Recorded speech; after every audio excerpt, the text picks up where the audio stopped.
విజయవాడ నగరం నిన్న రాత్రి ఒక రియల్ లైఫ్ యాక్షన్ సీన్కు వేదికైంది. చిన్నపాటి నుంచి స్నేహితులుగా మెలిగినటువంటి ఇద్దరు యువకులు ఒక యువతి వ్యవహారంలో మనస్పర్ధలు రావడంతో ఏకంగా నడి రోడ్డుపైనే రణరంగం సృష్టించారు. సాధారణంగా సినిమాల్లో మాత్రమే చూసే విధ్వంసకర దృశ్యాలను కళ్ళ ముందే చూసిన స్థానికులు భయంతో వణికిపోయారు. పటమటలోని హైటెన్షన్ రోడ్డు ప్రాంతం ఒక్కసారిగా రణక్షేత్రంగా మారింది. తాడిగడపకు చెందిన రోహిత్, భారతీనగర్కు చెందిన ఓం చిన్నప్పటి నుంచి మంచి స్నేహితులు. అయితే వీరి మధ్య ఇటీవల కాలంలో ఒక యువతి విషయంలో తీవ్రమైన విభేదాలు తలెత్తాయి. గురువారం రాత్రి ఈ గొడవ తారాస్థాయికి చేరింది.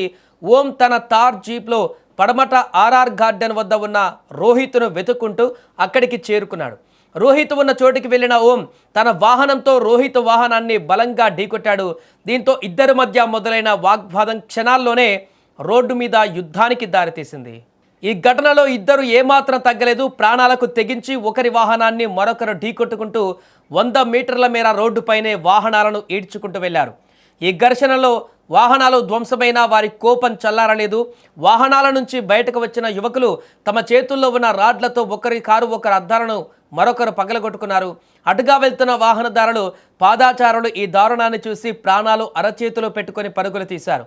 విషయం తెలుసుకున్న పడమట పోలీసులు హుటాహుటిన ఘటనా స్థలానికి చేరుకున్నారు. పోలీసుల రాకను గమనించిన రోహిత్ తన వాహనాన్ని అక్కడే వదిలేసి అక్కడి నుంచి పరారయ్యాడు. మరోవైపు ఓంను అదుపులోకి తీసుకున్న పోలీసులు విచారణ చేపట్టారు. ఈ గొడవ జరిగిన సమయంలో ఒక వాహనంలో యువతి మరియు మరో వాహనంలో కొందరు యువకులు ఉన్నట్లుగా స్థానికుల ద్వారా తెలుస్తుంది. ఓం గతంలో రియల్ ఎస్టేట్ వ్యాపారం చేస్తూ వైకాపా నేత జోగి రమేష్కు బంధువుగా చెప్పుకుంటూ పలుమార్లు వార్తల్లో నిలిచాడు. జగన్ పుట్టినరోజు వేడుకల్లో భాగంగా భారీ ర్యాలీలను నిర్వహించి హల్చల్ చేసిన నేపథ్యం కూడా ఓంకు ఉంది. ప్రస్తుతం ఈ ఘటనకు సంబంధించి కేసు నమోదు చేసినట్లు సిఐ పవన్ కిషోర్ తెలిపారు. పరారీలో ఉన్న రోహిత్ కోసం పోలీసులు గాలింపు చర్యలు చేపట్టారు. నడి రోడ్డు పైన ఇద్దరు యువకులు సృష్టించిన ఈ వీరంగం ఇప్పుడు విజయవాడలో హాట్ టాపిక్గా మారింది.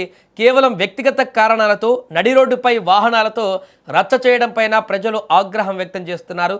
చట్టాన్ని చేతుల్లోకి తీసుకొని భయాందోళనలు సృష్టించిన వారిపైన కఠిన చర్యలు తీసుకోవాలని స్థానికులు కోరుతున్నారు. యువత ఇలాంటి మార్గాలలో పడి విలువైన జీవితాలను, ప్రజల భద్రతను పణంగా పెట్టడం దురదృష్టకరమని మేధావులు అభిప్రాయపడుతున్నారు. పోలీసులు ఈ కేసును ఎంత సీరియస్గా తీసుకుంటారు మరియు దీని వెనక ఇంకా ఎవరైనా ఉన్నారా అనే అంశాలు ఇప్పుడు కీలకంగా మారాయి.